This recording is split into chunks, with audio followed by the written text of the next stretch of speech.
नमस्कार, आप देख रहे हैं आज की खबर। आपके साथ में हूं अफीफा मलिक। एक नजर हेडलाइंस पर। पूर्व राज्यपाल पंडित केसरीनाथ त्रिपाठी का निधन, शाम 4 बजे अंतिम संस्कार। पंडित केसरीनाथ त्रिपाठी का निधन, श्रद्धा सुमन अर्पित करने प्रयागराज पहुंचे सीएम योगी। सपा की बड़ी मुश्किलें, social media admin Manish Agarwal गिरफ्तार। आरक्षण को लेकर अखिलेश यादव ने भाजपा पर साधा निशाना। यूपी में ठंड और शीतलहर का जबरदस्त प्रकोप, कोल्ड डे की चेतावनी जारी। समाजवादी पार्टी की मुश्किलें कुछ बढ़ती हुई नजर आ रही हैं। सोशल मीडिया को लेकर समाजवादी पार्टी विवादों में घिर गई है। सपा के social media admin Manish Agarwal को गिरफ्तार कर लिया गया है। गिरफ्तारी का विरोध करते हुए अखिलेश यादव सुबह सुबह डीजीपी मुख्यालय पहुंचे। आपको बता दें कि अभद्र टिप्पणी को लेकर मनीष जगन अग्रवाल पर राजधानी लखनऊ के हजरतगंज कोतवाली में 3 मुकदमे दर्ज हैं। एक तरफ सपा राष्ट्रीय अध्यक्ष अखिलेश यादव पुलिस मुख्यालय पहुंचे, वहीं दूसरी तरफ उन्हें मुख्यालय में कोई भी जिम्मेदार व्यक्ति मौजूद नहीं मिला।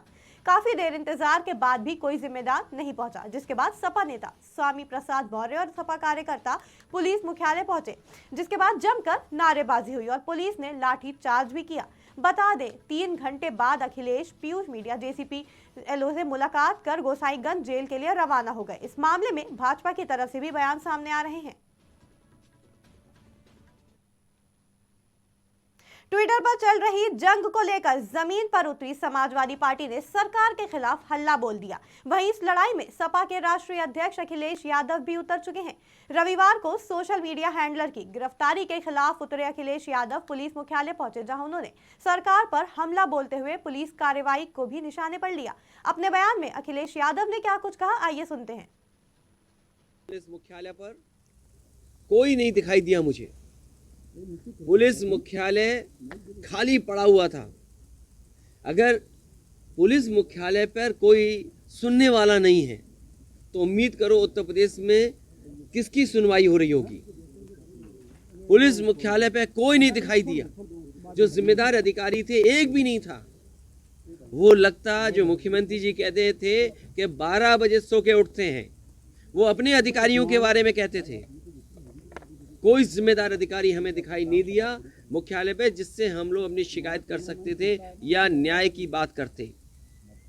और जैसा मैंने पहले कहा, पूरा पुलिस प्रशासन भारतीय जनता पार्टी बन गया है और भारतीय जनता पार्टी के इशारे पे काम कर रहा है। पुलिस मुख्यालय पे कोई जिम्मेदार अधिकारी नहीं था। जो पहुंचे थे उनसे कोई बातचीत? पुलिस अधिकारी कोई जिम्मेदार नहीं था। हमारी जो मांग थी कि जो भारतीय जनता पार्टी के जिन लोगों ने गलत भाषा का इस्तेमाल किया उनके खिलाफ भी कार्रवाई हो, और उन्होंने आश्वासन दिया है कि उनके खिलाफ भी कार्रवाई होगी। भारतीय जनता पार्टी महिलाओं के लिए क्या कह रही है? क्या भारतीय जनता पार्टी उनके घर परिवार नहीं है तो वो इसी घर परिवार के बारे में बोलेंगे? क्या वो हमारे परिवार के बारे में बोलेंगे, हमारी बेटी के बारे में बोलेगी? ये किसने आज़ादी दी? किसकी ताकत पे वो बोल रही है? वो ताकत बीजेपी ने दी है, बीजेपी बुलवाती है। क्या मुख्यमंत्री के सहारे पे नहीं बोल रही है वो महिला? अगर मुख्यमंत्री जी के परिवार नहीं है तो दूसरे के परिवार पे अगर बोला जा रहा है तो वो चुप बैठे हैं, वो खुश हो रहे हैं इस बात को लेकर के। सपा के social media cell incharge Manish Jagan Agarwal की गिरफ्तारी के मामले को लेकर ADG law and order Prashant Kumar का बयान सामने आया है। क्या कुछ कहा उन्होंने, आइए सुनते हैं। एक राजनीतिक पार्टी के राष्ट्रीय अध्यक्ष आज डीजीपी मुख्यालय पे आए थे, क्योंकि वो खुद माननीय विधायक हैं और उनके साथ कुछ अन्य माननीय विधायकगण भी मौजूद थे। उनको प्रवेश दिया गया तथा अन्य लोगों को प्रवेश नहीं दिया गया। क्योंकि आज संडे का दिन था तो कोई भी यहाँ सभी लोग मौजूद नहीं रहते। आवश्यकतानुसार अधिकारी ही यहाँ पे उपलब्ध रहते हैं। यहाँ पे जो लोग उपलब्ध थे उनसे उनकी वार्ता हुई तथा स्थानीय पुलिस के वरिष्ठ अधिकारी भी तत्काल मौके पे आए। राष्ट्रीय अध्यक्ष जी के द्वारा ये जानने का, उनके द्वारा ये प्रश्न किया गया कि समाजवादी पार्टी मीडिया सेल से जुड़े एक व्यक्ति मनीष जगन अग्रवाल को क्यों पुलिस ने डिटेन किया है। इस संबंध में उन्हें सभी बातें बताई गई कि उपरोक्त व्यक्ति के खिलाफ एक नामजद अभियोग तथा मीडिया सेल के खिलाफ 2 अन्य अभियोग पंजीकृत हैं, जिसकी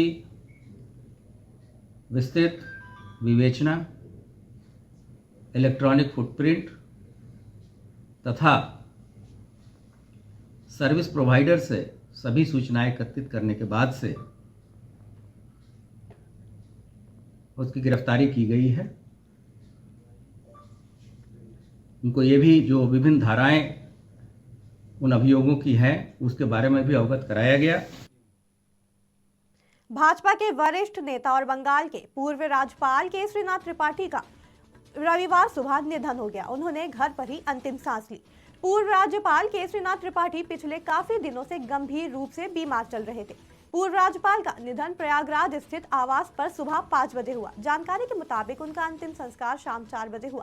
केसरीनाथ त्रिपाठी इलाहाबाद हाई कोर्ट के सीनियर एडवोकेट और संविधान विशेषज्ञ थे।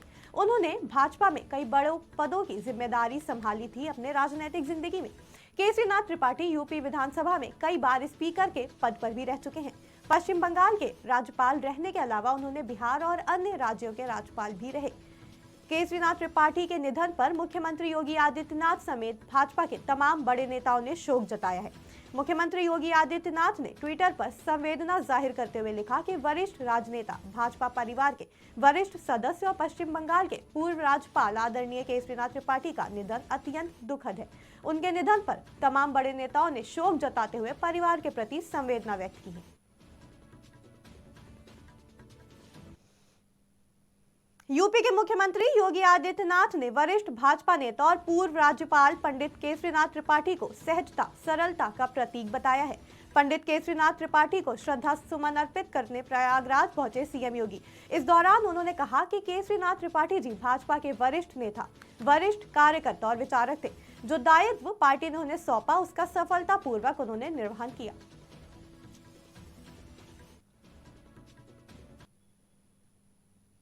उत्तर प्रदेश के पूर्व मुख्यमंत्री अखिलेश यादव ने भाजपा सरकार पर जमकर निशाना साधा है। समाजवादी पार्टी के राष्ट्रीय अध्यक्ष ने कहा कि बीजेपी लगातार पिछड़ों और दलितों को दिए जा रहे आरक्षण पर हमला करके कमजोर कर रही है। उन्होंने आगे कहा कि भाजपा शुरू से ही सामाजिक न्याय के विरोध रही है। विश्वविद्यालय में शिक्षकों की भर्तियों में आरक्षण की अनदेखी की गई। कई विश्वविद्यालयों में पिछड़ों का हक मारा गया। पिछड़ों को मान सम्मान और हक देने को लेकर भाजपा की नीयत कभी ठीक नहीं रही है। बीजेपी आरक्षण के खिलाफ पिछले दरवाजे की राजनीति कर रही है। अखिलेश यादव यही नहीं रुके बल्कि आगे बोले कि भाजपा अपने राजनीतिक उद्देश्य को पूरा करने के लिए पिछड़ों के साथ रहने का दिखावा कर रही है। बीजेपी सत्ता पाने के बाद धोखा दे देती है। भाजपा के धोखे और छलावे को पिछड़े और दलित समझ चुके हैं। समय आने पर इस धोखे का जवाब देंगे। उत्तर भारत समेत पूरे यूपी में कड़ाके की ठंड के साथ शीतलहर का सितम जारी है। आने वाले दिनों में ठंड और बढ़ने की भी संभावना जताई गई है। शीतलहर और घने कोहरे के साथ ही बढ़ती ठंड को लेकर राज्य के 28 जिलों में ऑरेंज अलर्ट जारी किया गया है। राजधानी लखनऊ की बात की जाए तो यहां येलो अलर्ट जारी किया गया है। मौसम विभाग ने अगले 3 दिनों में ठंड से किसी भी तरह की राहत नहीं मिलने की संभावना जताई है। लखनऊ में रविवार को शीतलहर का अलर्ट है। यहां न्यूनतम तापमान 6 डिग्री सेल्सियस और अधिकतम तापमान 18 डिग्री सेल्सियस रहने की संभावना जताई गई है। अन्य शहरों की बात करें तो आईएमडी ने कोल्ड डे की चेतावनी भी जारी की है। विभाग के अनुसार प्रयागराज में न्यूनतम तापमान 7 डिग्री, बरेली में 5 डिग्री, गोरखपुर में 6 डिग्री, मेरठ में 6 डिग्री और झांसी में 6 डिग्री तापमान रहने की संभावना है।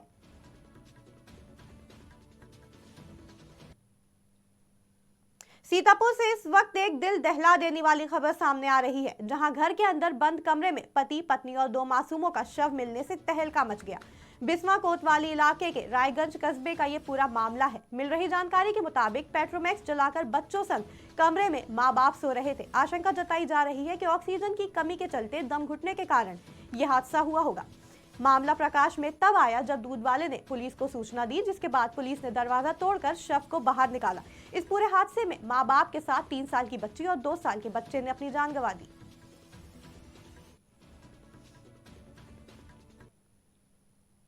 कानपुर पुलिस ने बड़ी सफलता हासिल करते हुए एक ऐसे गैंग को दबोचा जो रेलवे स्टेशन और बस अड्डों पर मौजूद अकेली लड़कियों को अपना शिकार बनाते थे।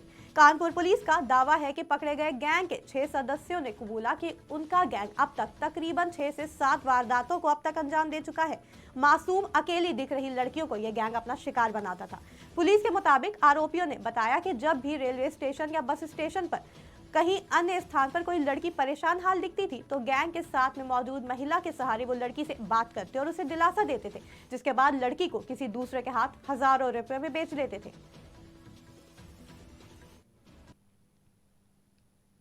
जौनपुर से आ रही खबर आपको बता दें, पुलिस के साथ हुई मुठभेड़ में 2 शातिर लुटेरे गिरफ्तार किए गए। जानकारी के मुताबिक एक बदमाश के पैर में गोली लगी और साथ ही बदमाशों के पास से पुलिस ने एक तमंचा, 2 जिंदा कारतूस, 4 मोबाइल, मोटरसाइकिल और नकदी रुपए बरामद किए।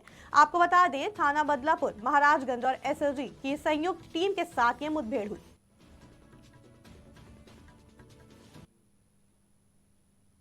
बदायूं से आ रही इस वक्त की बड़ी खबर आपको बता दें, जहां पशु पालने वाले लोगों में दहशत का माहौल बन गया है। बीती रात जंगली जानवर ने हमला करते हुए 27 भेड़ों को मौत के घाट उतार दिया, जिसके बाद पशु पालने वाले लोगों के साथ साथ अन्य लोगों में भी खौफ का माहौल बन गया है। जानकारी के मुताबिक 27 भेड़ बकरियों की मौत हो गई और 1 दर्जन से अधिक भेड़ें घायल हो गई। रात के हम 12 बजे आए थे, भेड़े देखभाल के अपने यहीं आगे बिजारते हैं और चले गए। फिर अपने बाबा के घर में बाल बच्चा अकेले हुआ लेट था। अच्छा। तो सवेरे जब आए तो पता नहीं इसमें जंगली जानवर कौन सा क्या घुस गया। ये करीब 27 को मर गए, 27 भेड़ें और बाकी जी खड़ी हैं, जख्मी हैं। सवेरे मतलब आए 5:30 बजे, 5:30 बजे जी। तो ये मतलब इतनी मरी पड़ी। तो ये थी इस वक्त की बड़ी खबरें। जुड़े रहें आज की खबर के साथ ताज़ा तरीन खबरों के लिए।